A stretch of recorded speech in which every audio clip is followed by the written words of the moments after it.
आज फोकस में है श्रीराम फाइनेंस, जिसने अपने हाउसिंग फाइनेंस सेक्टर की सबसे बड़ी डील की है। कंपनी अपना हाउसिंग फाइनेंस कारोबार private equity firm Warburg Pincus को 4,630 करोड़ रुपए में बेचेगी। अब ये डील के कॉन्टोर्स क्या हैं, शेयर होल्डर्स के लिए इसके क्या मायने हैं, ये समझना जरूरी है।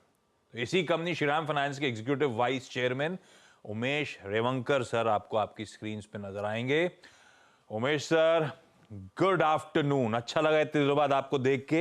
अच्छा, प्रोड्यूसर साहब ने लिखा 4,630 करोड़ रुपए की डील, लेकिन वो प्रेस रिलीज कहती है मिनिमम कंसिडरेशन होगा 3,909 करोड़ रुपए का और certain additional amounts based on occurrence of events.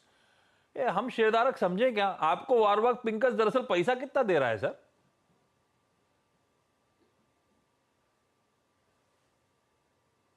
Umesh sir, आप शायद म्यूट पे हो।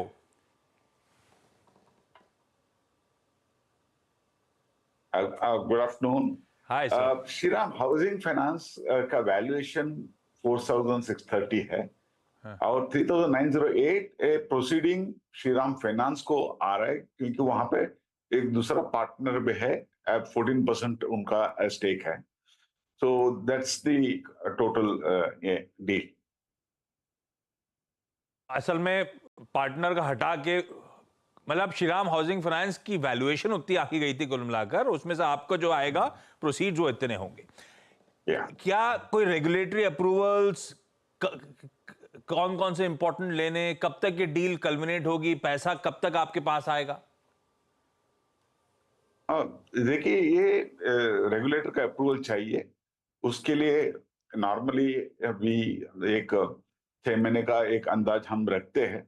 तो मेरे ख्याल से ये फाइनेंशियल ईयर का अंदर वो डील कंप्लीट होना है और पैसा हमारे पास आ जाएगा। काफी टाइम से चर्चा चल रही थी। अब कि आप बेचोगे बेचोगे तो बहुत सारी न्यूज रिपोर्ट्स थी। ये कंफ्यूजन हमें इस बात का है कि ये डील के वैल्यूएशंस कैसे, अच्छा है, बुरा है, इनलाइन है, अब वो भापना बड़ा मुश्किल है। आई एम श्योर जो सबसे एग्रेसिव बिडर होगा उसको आप लोगों ने चुना होगा, पर रेस कितनी कीनली कंटेस्टेड थी, कितनी हॉटली कंटेस्टेड थी, और आपकी उम्मीदों पर जो आप सोच के चल रहे थे वो वैल्यूएशंस मिले या उससे बेहतर मिल गया? डील में अलग अलग तरीका रहता है। हाँ। एक रहता है टोटल कैश सेल के लिए, नहीं तो शेयर स्वैपिंग भी कर सकते हैं, और नहीं तो हम एक इन्वेस्टर को भी ले सकते थे। वो अलग अलग डील होता है, अलग अलग। हर डील को एक अलग अंदाज से हम देखना चाहिए। दो डील कभी कंपेयर नहीं कर सकते हम यहाँ एक नया प्रमोटर ढूंढ रहे थे, क्योंकि ये श्रीराम हाउसिंग एक सीरियस बिजनेस है। वहां पे एक बहुत अच्छा लक्ष्य चाहिए, एक अच्छा प्रमोटर चाहिए और मैनेजमेंट को सपोर्ट करने वाले चाहिए। ये सब हम अंदाज लेके हमने ये डील किया है, क्योंकि द टोटल मैनेजमेंट लीडरशिप हमने क्या बिल्डअप किया है वो कंटिन्यू करेगी वो नया इन्वेस्टर के साथ। वो भी हम देखना चाहिए कि वो कैसा फ्यूचर में ग्रोथ हो जाएगा। That's very important for us. और इस स्वैप रेशियो में एक बार अच्छा हमको एक वैल्यूएशन अच्छा मिल जाता है, लेकिन वो वापस हमको वो इन्वेस्टमेंट हो जाता है दूसरा कंपनी में। तो इसलिए हमने सोचा कि हम कैश डील करेंगे। कैश डील करने से एक एडवांटेज है कि हमारा CRAR कैपिटल एडिक्वेसी इंप्रूव हो जाएगा थोड़ा बहुत, और हमारा कंपनी के लिए, हमारा ग्रोथ के लिए थोड़ा कैपिटल मिलेगा और कैश भी मिलेगा। तो ये पैसा जो पूरा आने वाला है आपके पास, डील 3,900 करोड़ रुपए जो भी अमाउंट है, ये पूरा आप अपनी कैपिटल एडिक्वेसी रेशो को ऑगर करने के लिए इस्तेमाल करने वाले हो, ग्रोथ के लिए इस्तेमाल करोगे। और करेक्ट। एक तो इसका जवाब, और दूसरा शेयर होल्डर के लिहाज से ये डील क्यों इंपॉर्टेंट, क्यों करी आपने, क्या जरूरत थी? क्योंकि अब तो एक स्टैंड अलोन एंटिटी रह जाएगी श्रीराम फाइनेंस। शेयर होल्डर के लिए ये डील इसलिए इंपॉर्टेंट है कि हम हमारा कोर बिजनेस में ज्यादा फोकस कर रहे हैं। और तो हमारा कोर बिजनेस है लेंडिंग टू बिजनेसेस, इंडिविजुअल हो, स्मॉल एंटरप्रेन्योर हो और SME हो, व्हीकल ओनर हो, हम ये लोगों को पहले से लेंडिंग करते आ रहा है। हम हमारा कोर बिजनेस में ज्यादा फोकस करेंगे और हमारा बॉटम लाइन इंप्रूवमेंट करने के लिए हम ज्यादा प्रयास करेंगे। बॉटम लाइन का मतलब digitisation, process improvement and asset quality improvement, ये तीनों चीज के ऊपर हम ज्यादा फोकस करेंगे। तो so that the profitability, business profitability और ज्यादा इंप्रूव हो जाए।